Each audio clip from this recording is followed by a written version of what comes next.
Okay, hello everyone, it's Anthony here at the desk at Amplify Trading. Slightly different session, so not specifically talking about something in markets that's going on right now, although the pound has just dropped quite dramatically on the back of some latest comments to do with Brexit, but we'll leave that for a different briefing. Purpose here is I'm catching up with a former trainee at Amplify that we had back in 2015. So you might remember Amplify Trading featured on a BBC documentary, as I'm showing on my screen to the side of me, called Millions by the Minute. This was back in 2015 when it was aired. And one of the main people that was featured on that program was a chap called Ben Marsh. And Ben trained with us, and this was a number of years ago now, and I've been fortunate enough to have Ben make his way out from the countryside to come and join me. And what I thought I'd do is just record a catch-up, just a very informal conversation between me and Ben, just about what he's been up to, what he's been trading. I thought it might be very beneficial for those interested in potentially looking to learn to trade, and for those who are more experienced and just learning from another guy of experience in that essence. So we'll transition over. Ben, welcome. Good morning. Good morning. It's good to be back. Yeah. I mean, it's been, how many years was it when you were last in the office? It was over 5 years ago, 5-6 years, and I've got to the age where 5 years goes past in a heartbeat, which is a little bit scary. But I mean, I suppose me being here will answer a question that anyone that watched the documentary would have, which is he still doing it? Yep. Because obviously this is a business where the failure rate is way over 90%. Yep. And for very good reason. That, as I'm sure all the people training with you will discover, trading itself is not that difficult, but the psychological side is almost impossible. And even when you start to master it, you still get the chattering voice telling you to do all sorts of bad stuff, prospect theory and all this sort of thing. And it's developing the discipline, because for most people the fantasy of trading is one that I can live in a world of freedom, boundaryless, endless possibility. The only way you can survive in it is to create a really, really strict set of parameters and rules, and you never deviate from them. Yeah. And certain things you never do. You never do an impulse trade, because again, at the beginning you imagine, well, if I do an impulse trade, it must have a 50% chance of success, right? Things either go up or down. No, they almost never work. And even if they do, you've actually still got to see it as a bad trade, because you didn't follow your rules, and it was luck, and it was taking a punt. I almost feel like I need to roll you out at the beginning of every time that we stand in front of a new group of traders, because certainly this is something we always communicate prior to them starting the course, but also the first day. Yeah. But then obviously, as you've probably experienced, whether yourself or other people you've seen, human nature is it almost takes getting burnt to have this realization. Well, it's a bit like as a new dad, hence the fact I'm looking so tired, not because of trading. But when you suddenly realise, your parents always tell you loads of stuff when you're a kid, and you're like, yeah, whatever. Yeah. You suddenly realise later in life, do you know what? Actually, they were right. And there are certain fundamental things in trading that you cannot avoid. Don't overtrade. Don't make your stops too tight. Don't impulse trade. You've always got to have a very clear plan of what you're doing. If you break any of these rules, you will lose money. If you're trading to make your next mortgage payment, don't do it, because you will make a terrible series of decisions. As soon as you equate it with money, or if I do this, I can buy my girlfriend a new BMW, or whatever it is, you will start doing things for the wrong reasons. And if you do it for the wrong reason, it will result in costing you an awful lot of money, and with leverage, cost you still more. Yeah. Of course. And I mean, people say it's like gambling. It's actually infinitely worse, because gambling, you know what you're going to lose. Trading, you can lose. And I've watched people. You've got to be able to take the time. Amplify offers great training, but the only way to become good at it is to do it. Yep. And again, you've got to do it with real money. You can be the best sort of sim account trader in the universe. It means nothing, because when you're there and it's your cash on the line, and you start to get those feelings in your stomach or whichever other organ you want to pick, you know, again, the impetus to do crazy stuff, you know, can become overwhelming until you've got the discipline.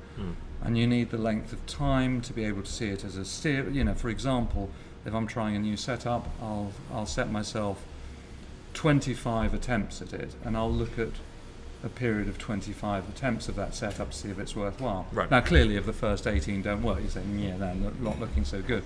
But you've got to remove yourself from the thing which, when you start trading, if it goes your way, hey, I'm a genius. If it goes against you, I'm useless. So I guess on that point then, from you having traded for now several years, what part of your development did you manage to control that as an emotion, if you like, that kind of?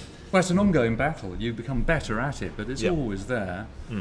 I suppose when you've lost a bit of money doing it, that's a fantastic way of teaching you not to do it again. You know, it's the Einstein, you know, definition of madness to keep doing the same thing, expecting a different result. Right. So, I mean, if you keep on doing something stupid and it costs you money, if you carry on doing it, that is madness. But again, it's just part of that. You're seeing it as a long-term process. I never judge my daily results.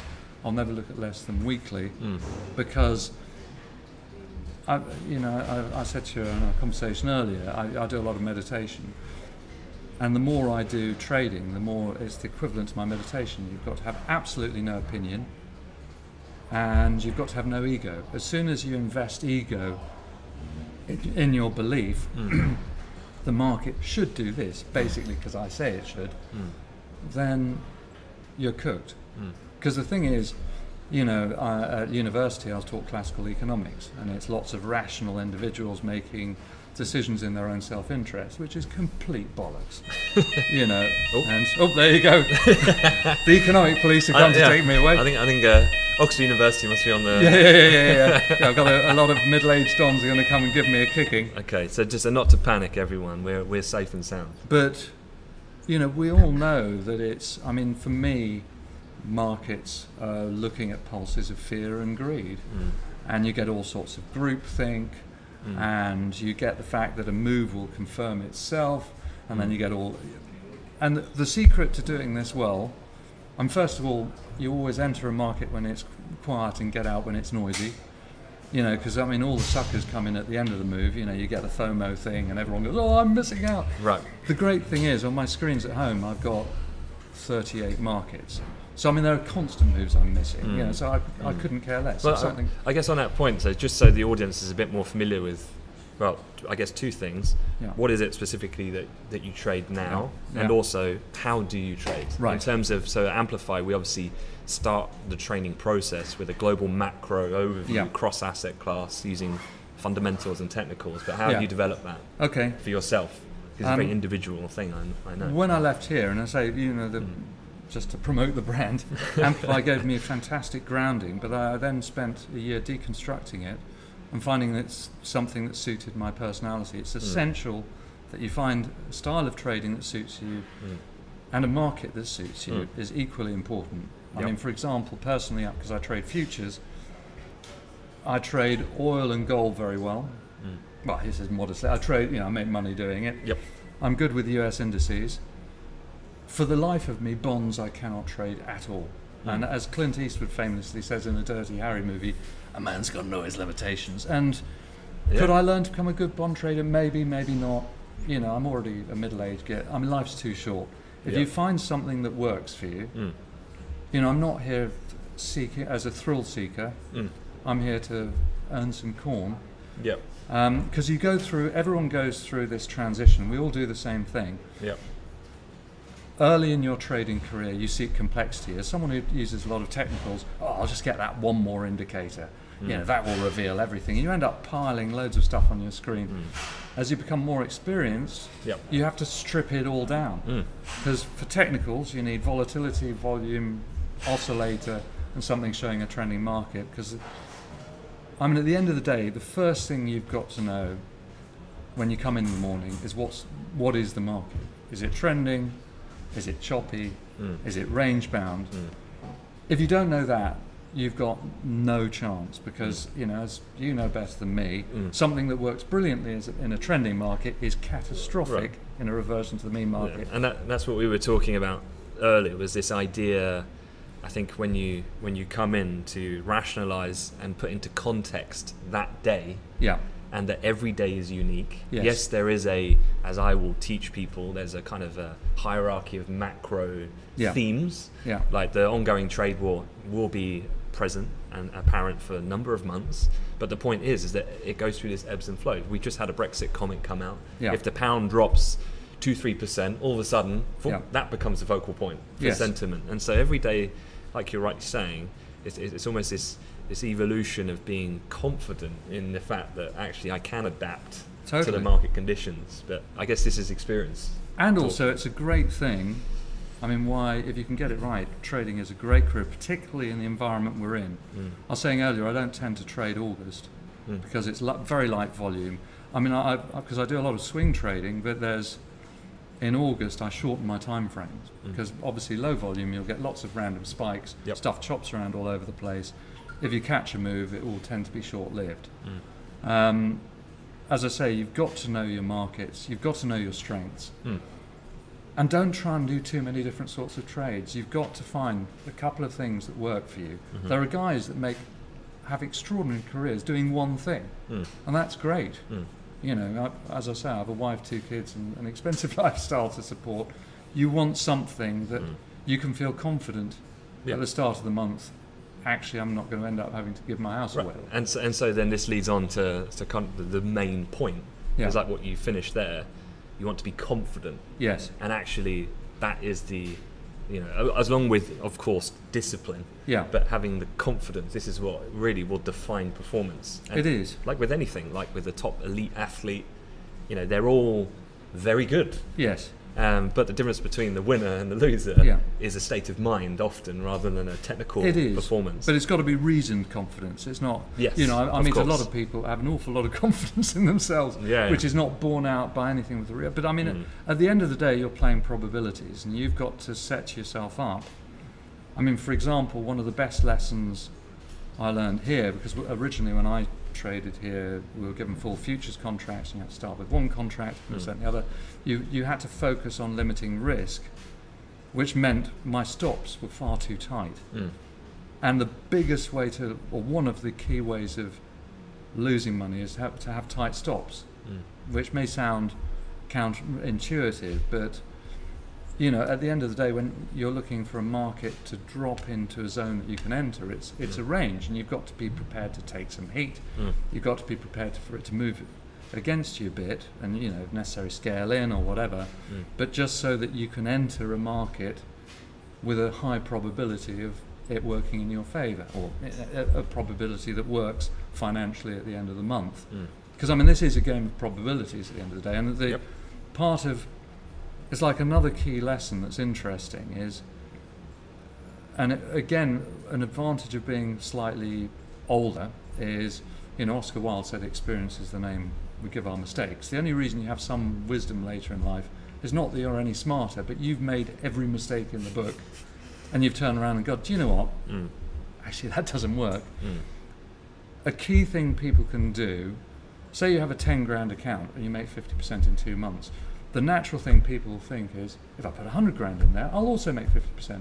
Doesn't work that way. You'll almost certainly lose all your money because psychologically it just changes what you do. I mean, I was actually approached a few months ago by someone saying, would I trade some of their money or some of their clients' money? Was not remotely interested because, first of all, you get far less return for equal risk. You feel all the extra pressure of looking after someone else's cash, and it's enough. The margins between success and failure are so fine in this that anything that shifts your personal outlook, even 5%, is enough to turn you from a winning trader into someone who literally craters. And unless you're on it, for example, you know, I've got 2 young kids. If I'm really tired, I mean, luckily, you know, I come to my place in London, can trade from there, so I can get away from it. But if I'm tired, I don't trade. Yeah. The best decision you can make as a trader often is to do nothing. Yeah. Or if I'm in a swing trade, don't watch it once you're in, because you know, if you're in a good position and it comes massively against you, for a time, the natural thing is to go, oh, that's it, I'm going to get out. You know, it's very important to retain a sense of detachment. I never make trade decisions in real time. I'll always use limit orders, because unless it meets my criteria for getting into a trade, then don't do it. And we all like to think, you know, we're smarter than the next guy. The fact is, the market chews each of us up. There's a guy I deal with in the States, he says it's an equal opportunity dream killer. And it's true. And you know, you've got to find the sort of trading that suits you, whether you're primarily a fundamentalist or a technician. You've got to find the markets that suit you. Also down to little things, chat rooms, for example. I was saying to you earlier, I've got live feeds to the States and stuff, and people have thrown out chat ideas. It's just not something that suits me. I like to make my own decisions. For some people, the collective part of that is incredibly important, the sense of community, people throwing out ideas. My cynical attitude is, if there's a 97% failure rate, I make the assumption that 9 out of 10 things I'm listening to are not worth it.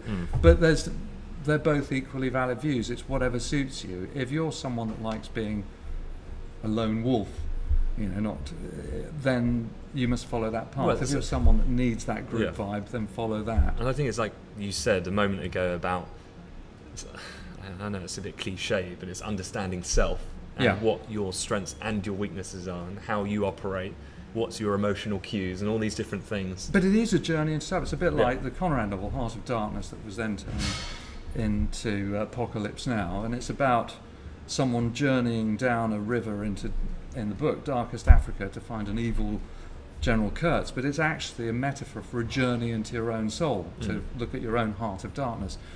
And in many ways trading is that, because it's a study in your own fears. We all project an image. It's like when you're on a first date, you put on this pantomime of who you are. You know, you're not jealous, you're not angry, you're not grumpy, you're not tight with money. I don't know, I haven't done that in a long time. You know, you're this wonderful person that you can't believe no one else has snapped up. Yeah. The great thing about the market is there's no hiding from it. You know, it either works or it doesn't. Now, there's a more nuanced aspect that you can do terrible trades that make money and very good trades that lose, but you've got to develop that understanding. But the great thing about it's very humbling. Yep. You know, you can't escape from the fact that if you make a terrible mistake, it is there on your bottom line at the end of the day, or whenever you want to look at it. But that's a great way of learning. Yeah.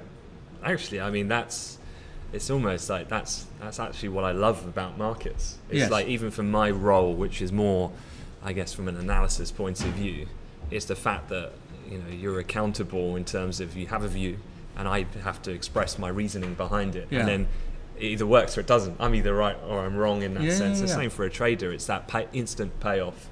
And it's actually intellectually really interesting, which, I'll be honest, when I first started this, I married someone much younger and prettier than me, and as a middle-aged bald git, you think, well, I better impress her with something, and thought, you know, I'll do it hopefully to earn some money, because I'd invested very successfully for quite a long time, but actually it's a fascinating thing, and whatever your preference is.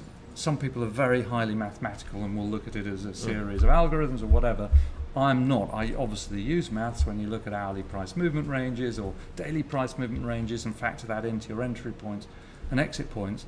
But for me, I find the psychology of it fascinating. As I say, it is pulses of fear and greed, and you're watching a mass conglomeration of human irrationality, and I find that really, really interesting. Yep. Okay. Well, look, to wrap things up. Yeah. Because we want to keep people engaged. Sorry, yes. Sorry. My fault, not your fault. But not to put you on the spot too much, but what would be then if someone was still either looking to learn to trade or in the infancy of their kind of development in terms of their trading? What's your kind of one piece of advice that you'd give to people, having now done this for several years? If you're doing it to earn the next mortgage payment, do something else, because you've got no chance. If you're doing something to find a fascinating way to survive in uncertain times, and you've got the patience and the discipline, then it's a fantastic way to earn a living. Good. Well, I'm not even going to add any more on that. That's a good way to close. So let me just quickly transition. So guys, I hope you found that interesting. Obviously, do check out even the original documentary. I'm sure we'll reshare that, and you can see the journey of Ben, I guess, from where he started with us a couple of years back to where he's got to now. Do feel free to leave a comment as well on the video if there's any questions at all. We'd be more than happy to help. But hopefully you found that interesting. Thank you again to Ben for coming in. I'm sure we'll keep in touch and hear other updates soon. Okay, thank you very much, guys.